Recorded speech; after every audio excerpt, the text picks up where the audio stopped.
Hello students, class 10th प्रश्नावली 8.1 में आपका बहुत बहुत स्वागत है।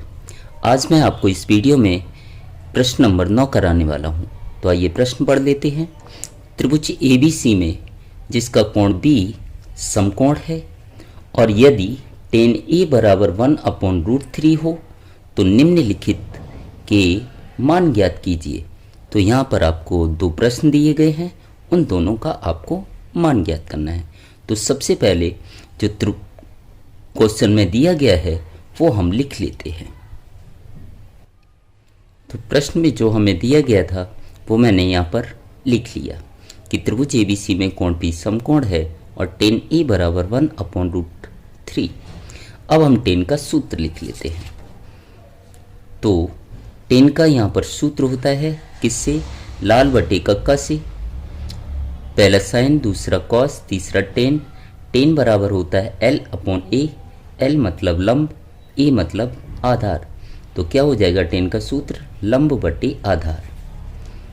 तो टेन का यहाँ पर हम सूत्र लिख लेंगे, लंब बटे आधार। अब इसे हम चित्र से समझ लेते हैं। तो यहाँ पर एक मैंने समकोण बनाया और ये जो सीधी रेखा है ये हमेशा कितने का कोण बनाती है? 90 अंश का। कितने का कोण बनाती है? 90 अंश का। और 90 अंश के कोण को हम समकोण कहते हैं। अर्थात कोण B समकोण है तो ये बिंदु क्या हो जाएगा? B। त्रिभुज ABC में कोण B समकोण है, मतलब B बराबर कितना दिया है आपको? 90। तो ये आपका बिंदु क्या होगा? B होगा।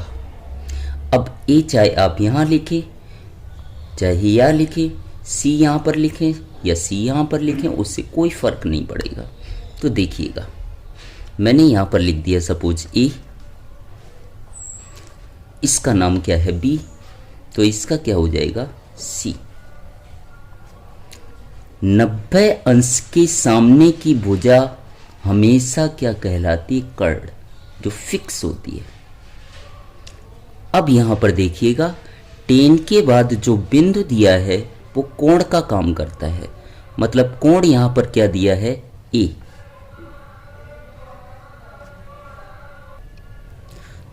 तो यहां पर आपको कोण A दिया है, तो मैंने कोण क्या ले लिया यहां पर? A। और जो आपको कोण दिया होता है, मतलब A कोण जो दिया है, उसके सामने की भुजा हमेशा क्या कहलाएगी? लंब। ये याद रखना है आपको। इससे पहले के भी प्रश्न मैंने कराए हूँ, उनमें भी आपको बहुत अच्छे से मैंने समझाया कि A कोण दिया है तो A के सामने की भुजा क्या कहलाएगी? लंब।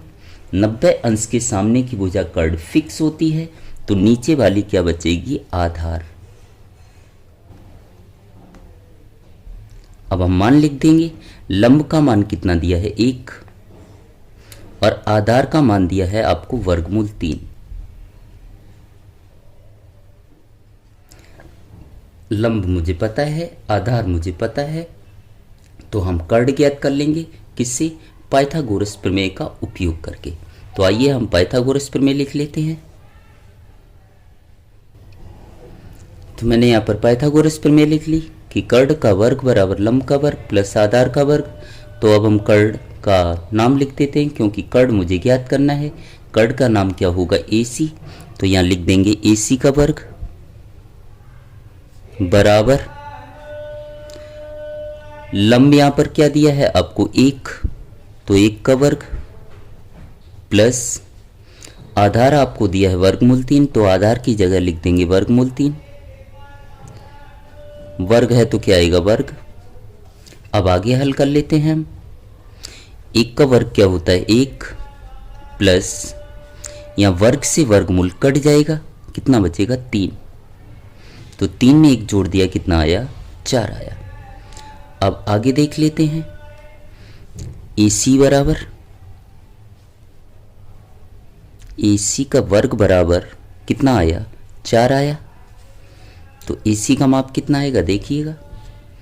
तो AC बराबर यहाँ वर्ग हटाएंगे, क्या आएगा? वर्गमूल 4 वर्गमूल 4 के गुणनखंड कर लेंगे, 2 दूनी 4।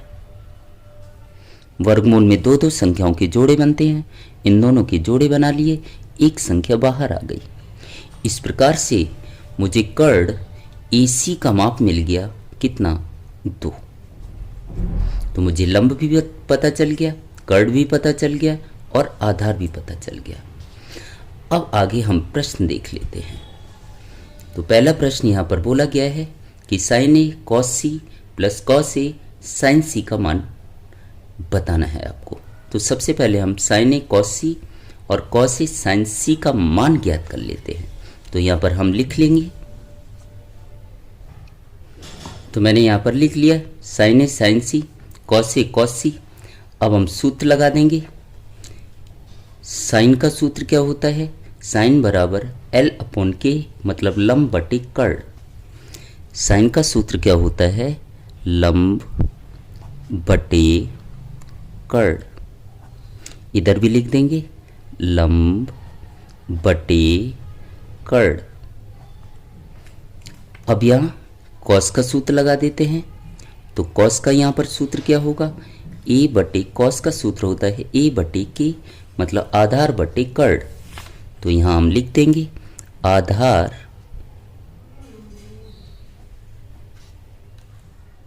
बटे कर्ण, आधार बटे कर्ण। अब ये चीज आपको बहुत अच्छे से समझनी है। सबसे पहले यहाँ पर साइन के बाद बिंदु दिया है A, मतलब A क्या कहलाएगा, आपका कोण कहलाएगा। तो A कोण यहाँ पर दिया है, तो A के सामने की भुजा क्या कहलाएगी, लंब। 90 अंश के सामने की भुजा कर्ण फिक्स होती है। A के सामने की भुजा क्या कहलाएगी, लंब, क्योंकि जो कोण दिया होता है उसे हम उसके सामने की भुजा को हमेशा लंब लेते हैं। 90 अंश के सामने की भुजा कर्ण है, तो नीचे वाली क्या बचेगी, आधार। तो हम मान रख देंगे यहाँ से। मेरे पास लंब का माप यहाँ दिया है 1, तो हम रख देंगे 1 बटे कर्ण का माप दिया है 2, तो लिख देंगे 2। इसी प्रकार से आधार का मान आपको दिया है वर्गमूल 3, तो यहाँ लिख देंगे वर्गमूल 3 बटे कर्ण का माप आपको दिया है 2, तो लिख देंगे यहाँ पर 2। तो इस प्रकार साइन A cos A का मान मुझे मिल गया।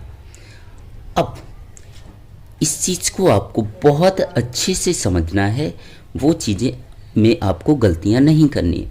साइन के बाद अब यहाँ पर कोण क्या दिया है आपको, C।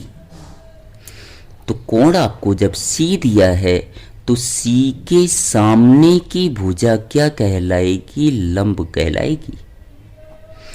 कोण यहाँ पर C दिया है तो C के सामने की भुजा क्या कहलाएगी, लंब। 90 अंश के सामने की भुजा फिक्स होती है कर्ण, तो बची हुई रेखा क्या होगी, आधार होगी। तो मुझे लंब कर्ण आधार पता चल गया।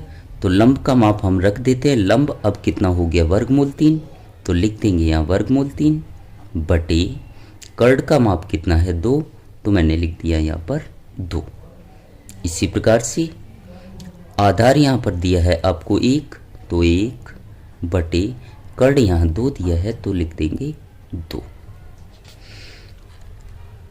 तो मैंने sine A cos A sine C cos C का मान ज्ञात कर लिया। अब देखिए हमें किसका मान ज्ञात करना था। पहला ज्ञात करना है sine A cos C plus cos C sine C। तो हम पहले का मान ज्ञात कर लेते हैं। इसके लिए इसके 2 भाग कर देता हूं।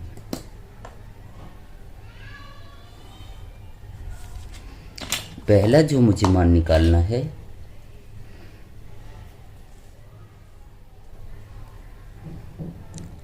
वो मुझे निकालना है sine A cos C plus cos A sine C। तो अब हम मान रख देंगे यहाँ पर, देखिएगा किस तरीके से, साइन ए का मान हमारे पास था 1/2, साइन ए बराबर 1/2, बीच में कोई चिन्ह नहीं गुणा, कॉस सी का मान आपको दिया है 1/2 प्लस कॉस ए का मान आपको दिया है √3/2,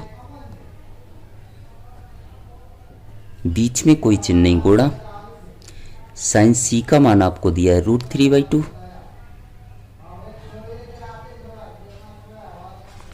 अब आगे हम हल कर लेंगे। ऊपर का गुणा ऊपर, 1 एकम 1, नीचे का गुणा नीचे, 2 दूनी 4 प्लस वर्गमूल 3 का 2 बार गुणा करेंगे तो क्या होगा देखिएगा, वर्गमूल 3 का 2 बार गुणा करेंगे तो वर्गमूल 3 की घात कितना आएगा 2। अगर वर्गमूल 3 का 4 बार गुणा करते तो घात 4 आ जाता। इस प्रकार से वर्ग से वर्गमूल क्या हो जाएगा, कट जाएगा, तो कितना बचेगा 3। तो यहाँ मैं लिख देता हूँ 3 बटे नीचे का नीचे गुणा करेंगे 2 दूनी 4। अब आगे देख लेते हैं। यहाँ पर बटे में संख्याएं समान हैं इसलिए उन्हें एक बार लिखा जाएगा, और बटे में संख्याएं जब समान हों तो ऊपर जैसे क्या तैसा लिख देते हैं। मतलब यहाँ क्या आएगा 1 + 3।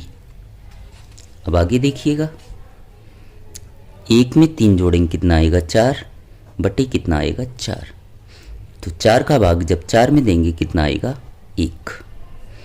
तो इस प्रकार से पहले का आंसर आपका आ गया 1। तो sign A cos C plus cos A sign सी का मान आ गया आपका 1। इसी प्रकार से हम दूसरा हल कर लेंगे। दूसरा यहाँ पर आपको दिया है cos A cos C plus sign A sign सी।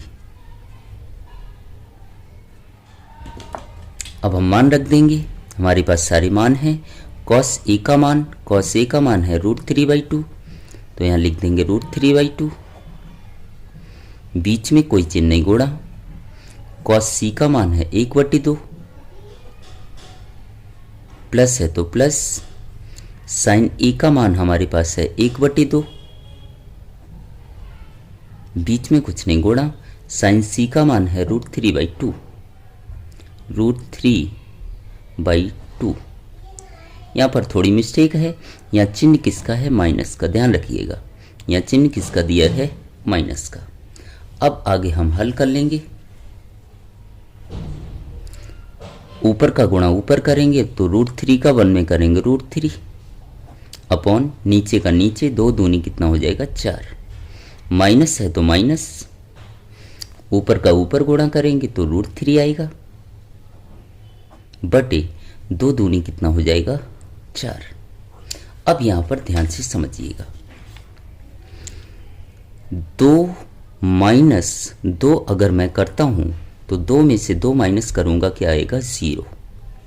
मतलब अगर संख्याएं समान हो, बीच में चिन्ह माइनस हो तो आंसर क्या आता है 0। तो यहां पर देखिएगा संख्याएं कैसी हैं समान, बीच में चिन्ह किसका है माइनस का, तो आंसर क्या आएगा 0। ये आपका आंसर निकल कर आ गया। तो उम्मीद करता हूँ मेरा यह प्रश्न आपको समझ आया होगा। अगर मेरा यह प्रश्न समझ आया हो, चैनल पर पहली बार आए हों तो चैनल को सब्सक्राइब ज़रूर कर लें और अपने दोस्तों में ज़्यादा से ज़्यादा शेयर करें। और इसी प्रकार के अन्य वीडियो इस चैप्टर के या अन्य चैप्टरों के आप देखना चाहते हो तो हमारे चैनल पर जाइए और प्लेलिस्ट में जाकर किसी भी चैप्टर के वीडियो आप सर्च कर सकते हैं। Thank you so much.